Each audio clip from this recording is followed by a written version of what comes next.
Today I've been working on just learning how this eDNA sampler synth works. Today I followed the tutorial just from Spitfire Audio's own channel. They put this out 8 years ago. This is a pretty old piece of software, but still got really cool sounds. It's got some really cool convolution reverb type stuff that it can do.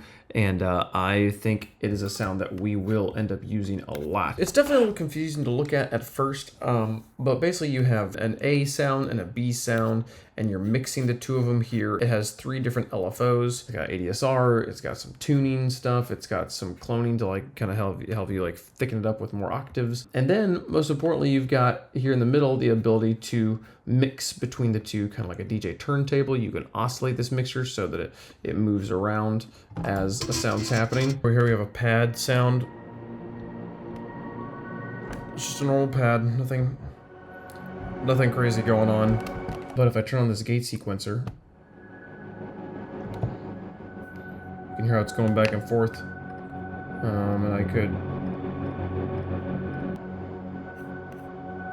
can make this take longer.